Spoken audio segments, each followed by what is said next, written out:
presidente dos Estados Unidos, Donald Trump, sugeriu hoje que a Ucrânia terá de fazer concessões territoriais à Rússia se quiser acabar com a guerra. Trump e o ditador russo Vladimir Putin se reúnem até sexta-feira para tratar disso. Confira.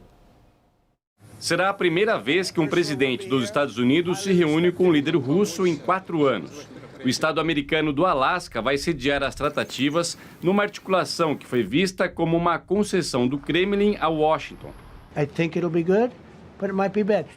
A Casa Branca não convidou para o encontro o presidente da Ucrânia, Volodymyr Zelensky, e nem os chefes de governo europeus, que criticaram a negociação entre as duas potências nucleares. I'm going to meet with President Putin and we're going to see what he has in mind. And if it's a fair deal, I'll reveal it to the European Union leaders and to the NATO leaders and also to President Zelensky. Para os jornalistas, Trump ainda afirmou que um acordo de paz só vai ser possível com algum tipo de troca territorial. O exército russo ocupa cerca de 20% do território ucraniano. Kiev não controla qualquer parte da Rússia. Líderes europeus celebram as negociações no Alasca, mas reafirmam o princípio do direito internacional de que fronteiras nacionais não podem ser alteradas pelo uso da força. Zelensky criticou a posição do Kremlin nesta sexta-feira, afirmando que a Rússia tenta adiar o fim da guerra. Concessões não são capazes de persuadir um assassino, mas uma proteção verdadeiramente forte da vida é capaz de parar assassinos, escreveu Zelensky. Gunther, eu estava ouvindo o presidente americano, agora, claro, falando em inglês, né? Aí fiquei um momento com um certo medo que ele falasse peace in our time. Paz na nossa época.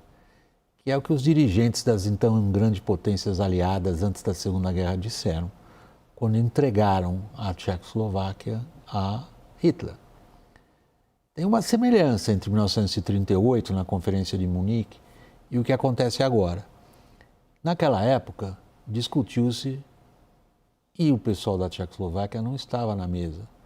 Como diz o velho provérbio inglês, se estão à mesa discutindo e você não está na mesa, você é o prato. É isso que nos espera?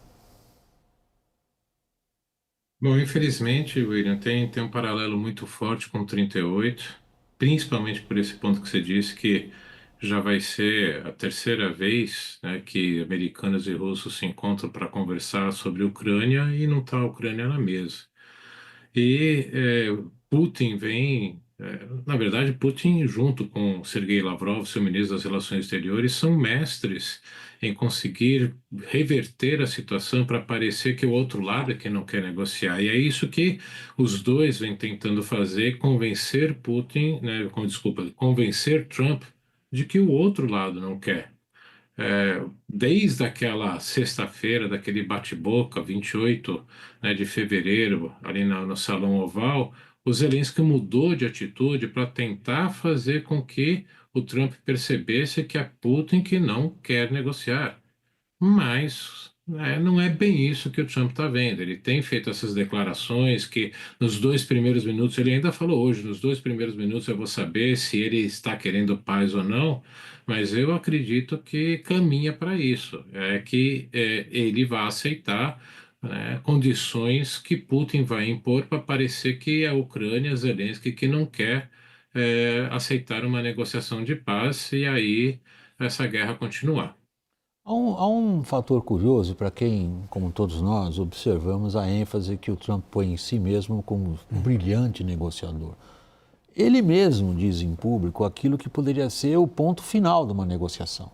Ou seja, a Ucrânia ceder parte do território, não sabemos exatamente que parte do território, que tamanho tem esse território, mas se supõe que seja boa parte do que a Rússia já ocupa. E isso não só desde agora, isso desde 2014. Ele desenhou, de alguma maneira, o que é o ponto final dessa negociação? Há esse entendimento a partir do que o Trump diz? Não está claro, né? Não está claro. Ele fala em troca de território, swap of territories, mas troca do quê? A Ucrânia ocupa 10 quilômetros quadrados, foi o que restou a ela lá em Kursk, né? A a Rússia ocupa 20% da Ucrânia. Que troca seria essa, né? Falou-se na semana passada, fontes americanas, aliás, nas conversas entre o Trump e os assessores dele e autoridades europeias, falaram que haveria concessões territoriais, né? E dá a impressão de que ele aceitaria como uma concessão o fato de o Putin abrir mão de parte da área que ele anexou apenas formalmente. Mas ainda não está lá fisicamente. Mas não consegue ocupar militarmente, está tentando e não consegue, né? Então, essa seria a concessão que a Rússia faria. Até agora é o que a gente consegue perceber, né? Porque falou-se que ele ficaria com todo o Donbass, a Rússia ficaria com todo o Donbass, ou seja, todo Donetsk e todo Lugansk, quando ele não ocupa todo Lugansk e também não ocupa todo Donetsk. Existem cidades estratégicas ali que ainda estão nas mãos dos ucranianos. Sem falar das outras duas oblasts, né, que o Putin anunciou a anexação, que são Zaporizhia e Kherson. Ocupa bem menos ainda, né? Então, do ponto de vista militar, não faz sentido isso como concessão.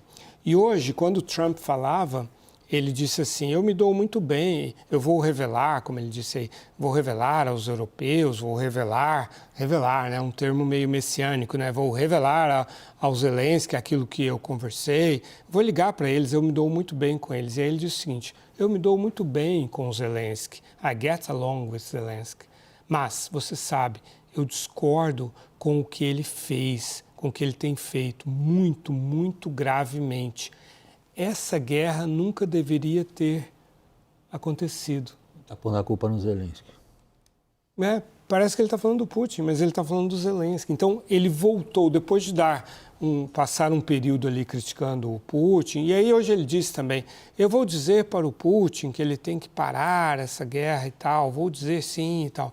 Mas quando ele constrói a compreensão, a percepção dele do que é essa guerra, ele joga a culpa no Zelensky.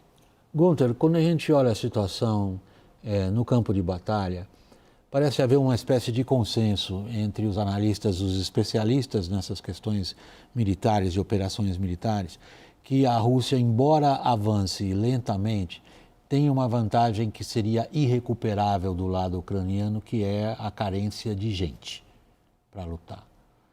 Nesse sentido, prosseguir a guerra só favorece os russos. Sem dúvida que o governo ucraniano resiste em fazer uma convocação de jovens, né, principalmente abaixo de 25 anos, porque isso geraria uma revolta muito grande na população ucraniana. Assim como até o próprio Putin também, né, resistiu fazer uma convocação geral, que isso até para padrões russos seria até inadmissível depois de tanto tempo. Então, é algo que a gente já conversou várias vezes, essa vantagem russa de aí comparar com o que foi a Primeira Guerra Mundial, infelizmente é uma realidade muito próxima, na máquina de moer carne, né, a Rússia tem muito mais, infelizmente, para pôr e perder e continuar lutando dentro de uma visão russa de que o que precisa ser feito, precisa ser feito. A população russa sabe quantos soldados estão morrendo, quantos estão voltando extremamente desfigurados desse campo de batalha, e mesmo assim aceitam, algo que nenhuma sociedade ocidental aceitaria. Por isso tem essa vantagem e Putin sabe estar jogando isso desde, vamos dizer, terceiro dia que ele não conseguiu derrotar a Ucrânia. Então, infelizmente, no meu entender, a Ucrânia não tem como reverter essa guerra e ficar paralisado não vai conseguir fazer com que até mesmo a Ucrânia consiga se sustentar como Estado e sem apoio americano. Lorival, você na sua intervenção anterior descreveu como o Trump completa uns 360 graus em relação à Ucrânia. Ele começa numa posição, depois ele vai abandonando, parece ter se irritado com o Putin e volta à posição inicial, que é essa que você descreveu. Agora, quanto aos europeus, sobretudo nesses 3 últimos meses, a gente constatou um impulso que vem de, inclusive, governos novos e que acabam coincidindo. Os grandes europeus parecem coincidir na postura de vamos segurar sim a Ucrânia. Que peso eles têm agora? Eu acho que essa ajuda ela tem muito mais um caráter defensivo, né? Assim, tanto que Holanda, Noruega, Suécia e Dinamarca já concordaram em comprar os Patriots, né, dos Estados Unidos para entregar para a Ucrânia. E nesse caso é assim, repor os seus estoques, né, entregar o que eles têm para a Ucrânia e repor os estoques para a sua própria defesa. Então, e a Alemanha, por exemplo, também em fornecer mísseis e tal. Então, assim, tudo isso tem um caráter muito mais defensivo do que aquilo que realmente faz a diferença nessa guerra, que é essa questão territorial, né, assim, que a gente vinha falando, de ter tropas, de ter armamento pesado.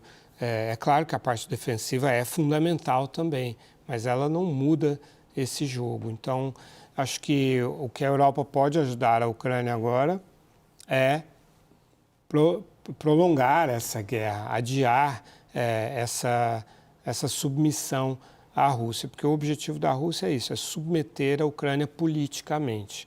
Ela está tentando fazer isso pela via militar, bombardeando os ucranianos, castigando coletivamente os ucranianos, e o objetivo é político. Então, a Europa tenta evitar que isso aconteça no curto prazo, na esperança, talvez, de uma mudança, né, não sei, de algo que aconteça na Rússia ou nos Estados Unidos.